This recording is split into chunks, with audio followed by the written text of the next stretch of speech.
So, making a compelling game. We all want to make compelling games, I've lost it already. Compelling games, they're fun, they're why we enjoy it, they're why we want to make games ourselves. So everybody wants to know how to make a compelling game. But there's a lot of different ways that people say that you can go about doing them, and not very many of them cover every single good game out there. For example, you could say a good game has a great story and good characters, but not all great games have that. For example, Minecraft has absolutely none of that and is the most popular game in all of human history. So clearly it's not just that. Well, if we're going off of Minecraft, then maybe it's customization, I can't speak, and letting your creativity wander. But some good games are also kind of, limited in scope, and you only have a certain selected number of options, most fighting games. I put this in for Aldros, I'm not sure if he's here. But yeah, so for most fighting games, you have only a set number of characters, and you don't really get much for customization or anything outside of that. So maybe it's something like Challenge, perhaps, but then there's also a ton of other games that are just there for simple, mindless fun, like Warframe, for instance. So if it's not that, then maybe engaging movement systems, maybe it just feels good. But then on the other hand, we have whole genres point and click and walking simulators that get by with almost no movement and are still really good. I know this is a really crappy picture, but this is from that new horror game that came out recently at Dead of Night, which is a really good game and you should play it. So if it's not that, then maybe it's impressive visuals and all of that, because as you can see, all the games here have a very unique style. But then there are some games, especially in the indie genre, that have very minimalistic visuals. This one game takes it to the logical extreme. Thomas Was Alone, and you literally play as a colorful rectangle. So there's a whole lot of things that you immediately spring to mind that might... What the hell? Sorry, my slides just went away. There we go. Yeah, so there's a lot of things that you could immediately come to mind that might make a good game, but there's always exceptions. And if you want a good definition, then I'd argue that it should encompass all games that are considered good. So one thing that my personal philosophy about this is that something that makes a really good, really compelling game is a game's tone. So according to Merriam-Webster, tone is, quote, a general character, quality, or trend of a thing. And I just realized I didn't cut out the healthy elasticity. God, this whole slide deck is an absolute mess. So basically, if you extend that to game design, tone could be sort of considered as a cohesive feeling that's evoked by sort of a sum of the game's parts. So all of the things that we mentioned on the previous slide, like art style, movement, feel, challenge, all those things help contribute to a game's overall tone. And if a game has a very cohesive and engaging tone, then I'd argue that's what makes it a compelling game. So just to sort of prove that and give some good examples, we'll start with the positive ones first. So the first one is Portal. So I have that sort of all the games sort of split up in this way where I sort of analyze them by their gameplay, their story, and their overall mood or tone. It says mood in some places and tone in others because I made this.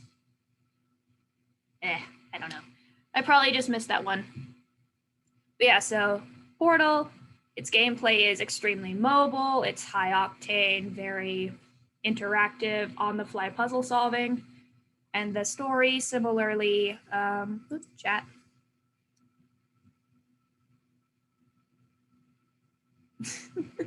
Yeah, nice, Leslie. Oh my gosh, my screen is too small. So yeah, so that's the gameplay, and the story is all about essentially escaping and outwitting Gladys here, who's basically this sharp-tongued, emotionally abusive rogue AI. And so the entire tone of Portal, from the gameplay to the story and the dialogue, is very clever and fast-paced, because you're dealing with both a battle of wits and a battle of puzzle solving and creativity. And then to go in a completely opposite direction, we have Dark Souls, which I'm sure you all know about. It's pretty well known. It has a very brutal combat structure and very much forces you to learn and grow stronger by failing repeatedly, and that's just kind of the way that the game is. It's sort of its whole appeal. And its story very much follows the same sort of beats. You're sort of trying to get stronger and learn more so that you can try to save your sick and dying world. So it's very harsh and fatalistic, but at the same time, that's kind of its appeal. And last but not least, we have Minecraft again, because I just think that it's an amazing example of this. You're basically just kind of left to your own devices, and it's just like, here is this world for you to explore, where there's some challenges for you to overcome, and it's very much make your own story. So there is no canon story of Minecraft. There are, like, you know, obviously there are all those theories about, like, oh, Minecraft is like the result of global warming and all that, but that's not essential to, you don't need to experience that story to enjoy Minecraft. It's very much make your own thing, very creative, and you have literally endless possibilities. It has that sort of tone, but you can honestly make any sort of tone you want in Minecraft. I'm sure you guys, when Minecraft was blowing up, like last year or the year before that, there were like all of these maps where people were making their own games inside of Minecraft with their own separate tones. So it's very much a make your own sort of thing. So with that, we've had some good examples, and now let's look at what happens when you have less than ideal levels of tone. Because honestly, it's just as good to learn from bad examples than it is to learn from good. So from what I've seen, tone tends to fall apart in, like, really fall apart, if it's not just a bad game to begin with, in two very different sorts of ways. There's the issue of scope, like scope creep. I'm sure you've heard that word before. And if not, it's basically when, like, a game's ideas outgrows what you're actually able to put out. It's not just related to games, but most, like, production or creative endeavors. Scope creep is a really big issue.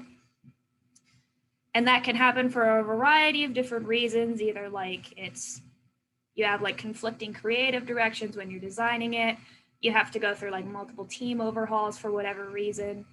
And this especially tends to impact games that, like, keep getting expanded and updated, or very long, very high budget projects.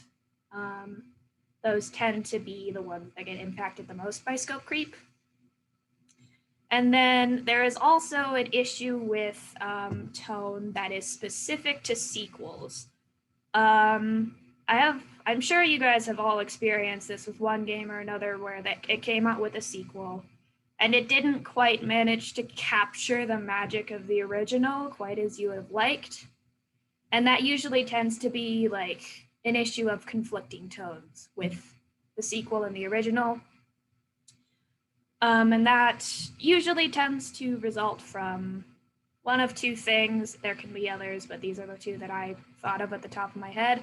Either you carried over mechanics from the first game that doesn't really apply to the current game, or you have conflicting tones across titles, which, yes.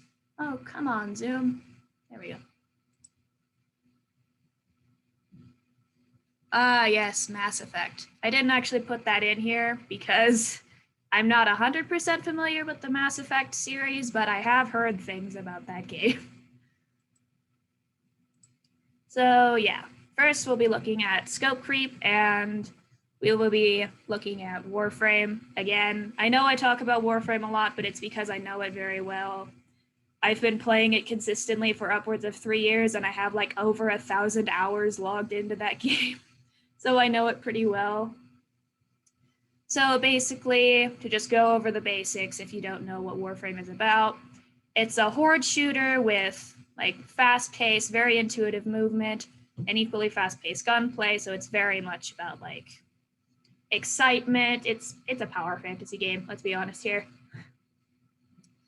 And basically, most of the story beats, the cohesive quest ones at least, they mostly center around like this idea of assisting oppressed people and like rebelling against corruption and sort of like, stick it to the man and sort of dealing with all of the like the whole mess of the universe that this corrupted ancient system has left the current state of the world in.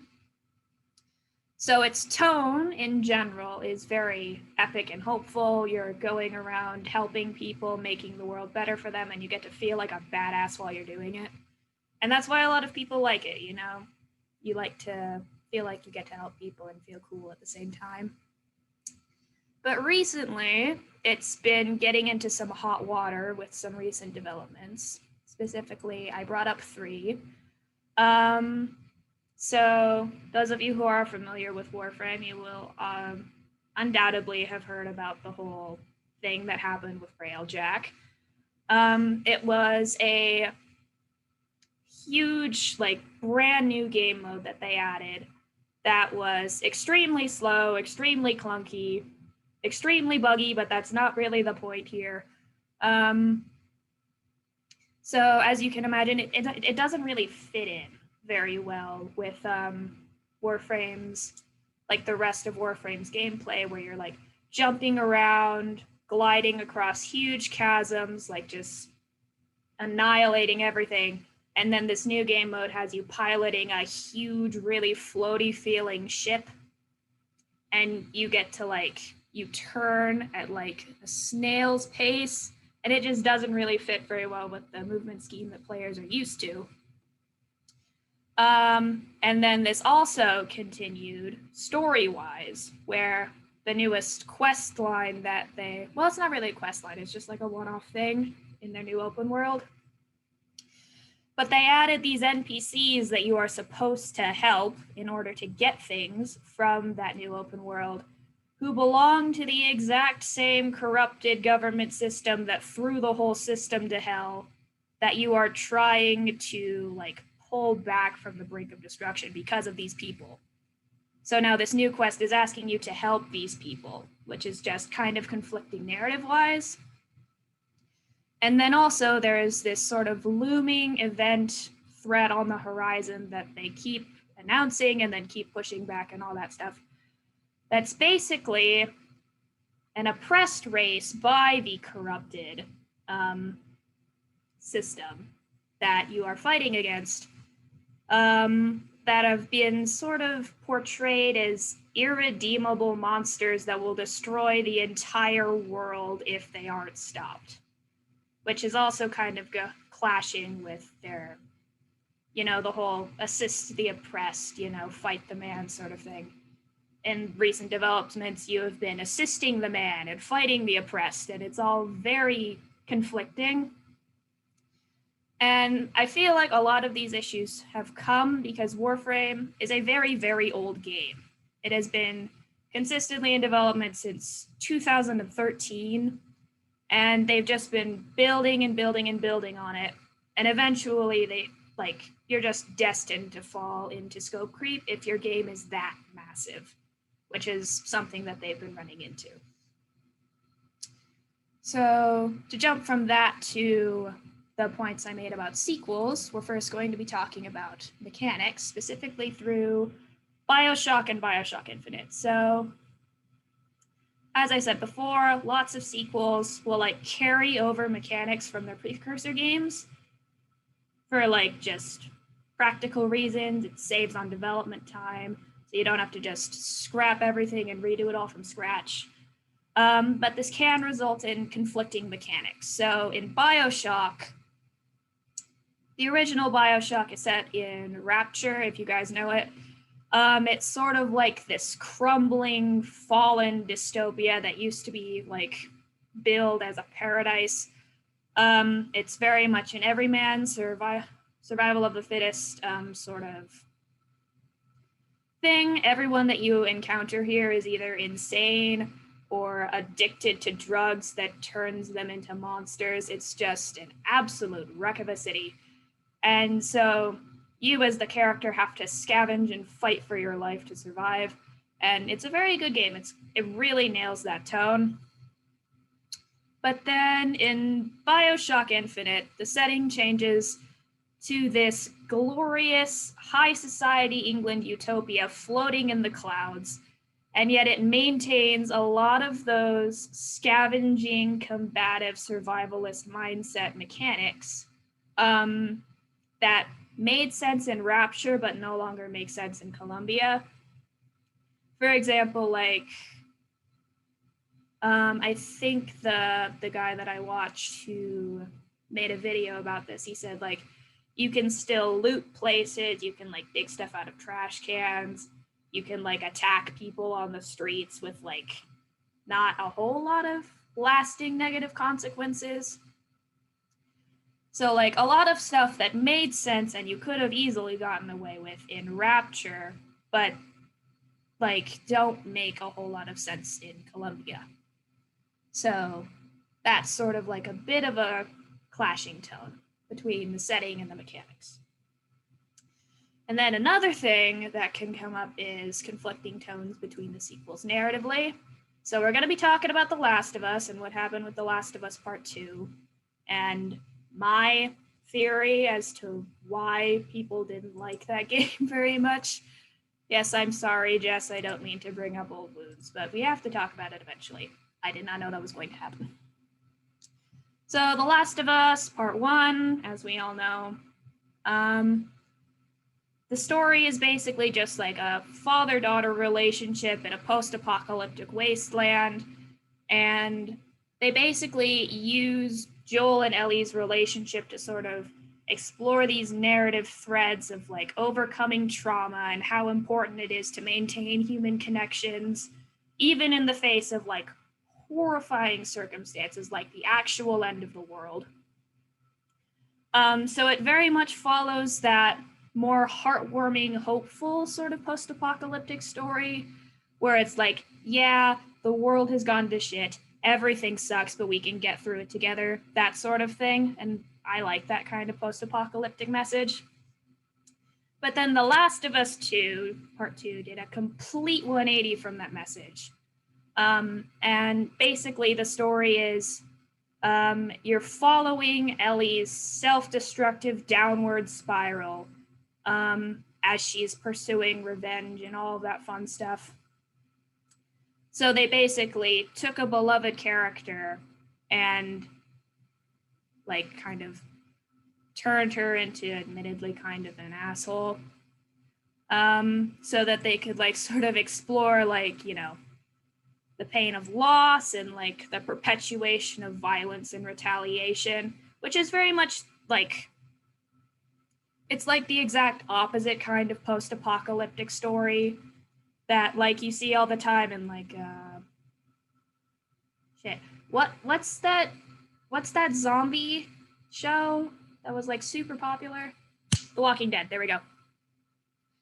Yeah, so it's sort of like following The Walking Dead sort of thing where it's like once society crumbles, man becomes a true monster and like all that fun stuff.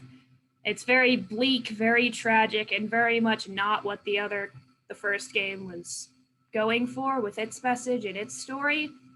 So I have a feeling that's kind of where a lot of the whiplash came from, because it is very much narrative whiplash from like the complete like one side of the spectrum of post-apocalyptic stories to the complete other side of that spectrum with very little in between for like, there wasn't much of a transition between games to get from one side of that spectrum to the other. So that's my personal theory as to why there was a lot of whiplash. There was also just like a lot of other things going on with The Last of Us Part 2, but that's my main theory as to why it wasn't very well received. Yeah, I heard good game, bad sequel a lot when that shit show was going down. So basically, wrapping up with some final thoughts. From my perspective, at least, tone is very, very important to make your game feel cohesive and compelling. If you have a consistent tone, then you can throw basically any aspect of. Sorry, I'm choking on my own spit. Yeah, you can combine basically any aspects of game design, any like movement styles, art styles, combat, story, character, any of that stuff. So long as it all adds up into a nice cohesive tone, then anything goes, really. And then just some final tips. Beware of scope creep. It can absolutely derail like any project if you let it, so don't let it. And then if you are ever lucky enough to get to make a sequel to a game that you produce, and if you do, kudos to you. You deserve all of the praise. But yeah, if you do ever manage to get around to making a sequel, I'd recommend at least going back and replaying your original game. Try to get back into that early development headspace when you were first figuring out what it was you were trying to make, so that then you can reorient yourself with the tone that you were going for in the original, so that you don't end up with like the whole narrative whiplash thing, and so you can revise and review any mechanics that you might be thinking about bringing over to make sure that they make sense with the tone that you're going for in your sequel. And just to clarify, I'm not saying like it's a bad thing for you to like shift tones between like across games or between games or whatever, but try not to go from like The Last of Us did, from one side of the spectrum to the other with no in between, because then it's not going to make much sense, and it's not going to be very coherent. It's not going to be enjoyable for anybody.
So yeah, that's all I've got. If you guys have any comments, thoughts, questions, anything.